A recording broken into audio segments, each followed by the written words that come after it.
As K4N3, Stalker, and Tower approached the town of Squin, something was in their way. Something they've seen several times, a large group of bandits. Knowing that they weren't too far from the town, they decided their best option would be to sneak around them and not cause any trouble this time.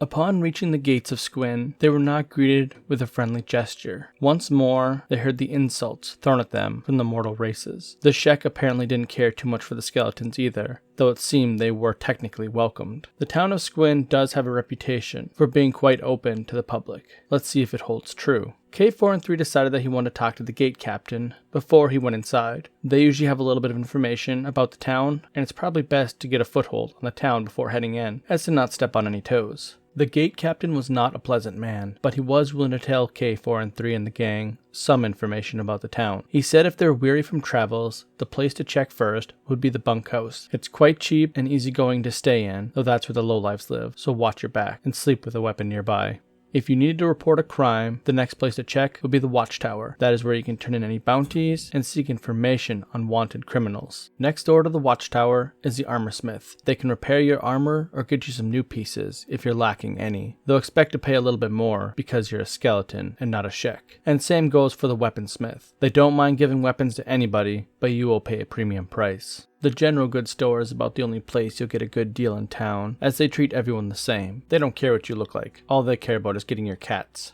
The pack store at the end of town is the last building you'll be welcomed into freely. You could technically go to the bar in the center of town, but I recommend against it. The other guards have mentioned a new gang has rolled into town, followed by some preacher of sorts. It seems he's another skeleton, like yourself, and he's pushed out the other gangs.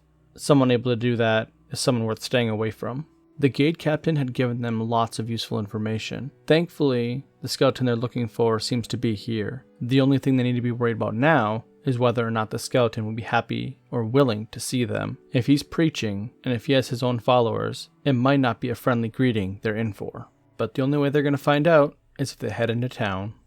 As K4N3 walked to the gates of Squin, many things raced through his mind, and none of them had anything to do with the town. Everything focused on this new skeleton he was about to meet. Would they be willing to talk? Would they be hostile? He had no answers, and it bothered him. And suddenly it was apparent his arrival was expected. From atop the bar, a pair of skeletons watched the arrival of K4N3 and the gang. As they slowly entered the gate, the duo kept tabs on their every move. They wasted no time heading straight to the bar. They knew nothing else here mattered until they spoke with this new skeleton.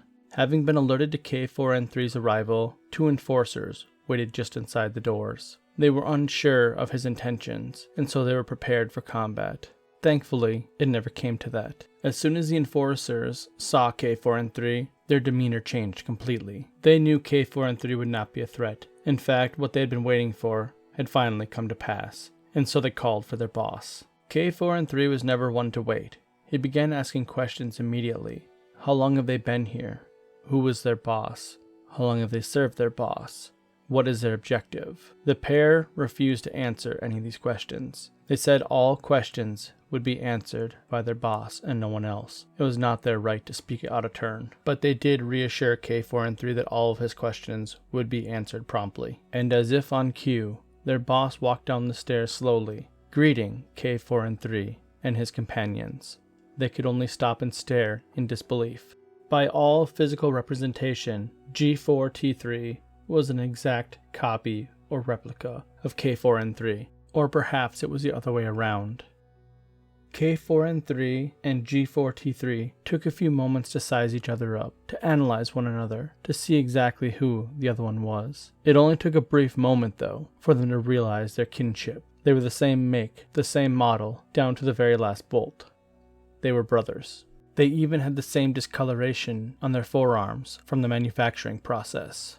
Several hours quickly passed as the pair began to talk about all of their exploits since they've awoken. They kept their conversation light though, as they wanted to wait for any of the deeper conversations until they got to know each other a little more. The only pieces of information they immediately revealed was the items they were carrying when they awoke. K4N3 had his science literature, his textbook that he couldn't understand.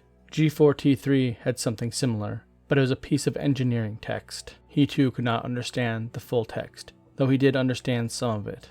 While K4N3 and G4T3 were busy discussing the finer points of their text, The rest of the groups got together and had a longer conversation about the bigger picture. These 4 that sat at the table were part of different groups and came together to follow their respective leaders. They all shared a common point. Whatever it was about these 2, they each possessed a leadership trait that was impossible to deny. Their programming seemed to lead them, to make them want to follow them. There was some concern about this. Were they programmed to follow blindly, or was it something they could choose to walk away from if they wished? They did not have any answers for this, but it's something on the table for a discussion at a later date.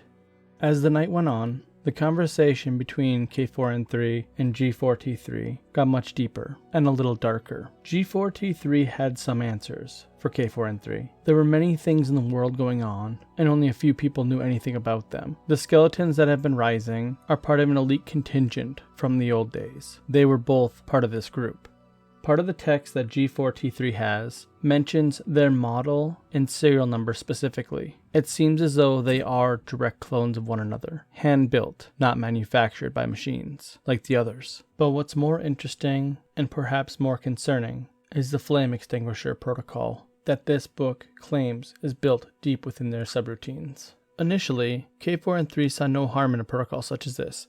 After all, it would make sense for an immortal race to have some form of extinction protocol built deep within their subroutines. In fact, it's not even shocking, it's logical. But then he began to wonder, what would happen if the ancients were able to predict some of the future events, such as the Holy Nation rising? After all, their holy book is called the Holy Flame. It is possible that the extinction protocol built within the subroutine is directly referring to the Holy Nation. After all, the ancients did have some advanced technology, and maybe they saw the way things were going and predicted that a faction would rise that would want to destroy all skeletons. Maybe this was their workaround to that.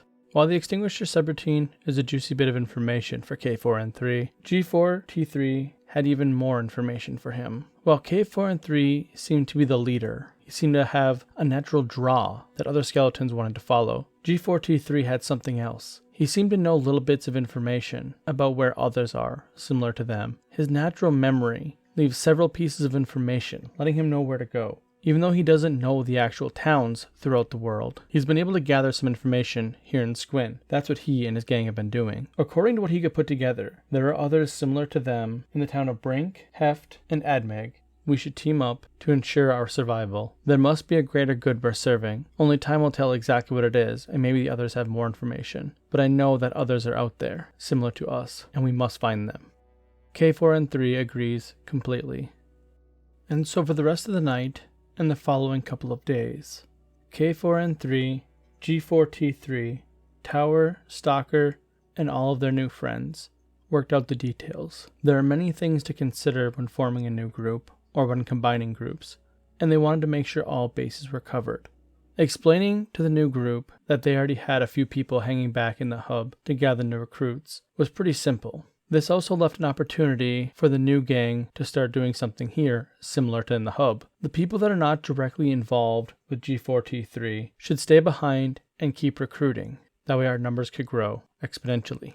Everyone else will head out with K4N3 to meet these new skeletons, the others like them. And that's where we're going to leave it for today. I want to thank everybody for watching. I hope you guys have enjoyed this episode. If you did, please leave a like and subscribe, and I will see you next time.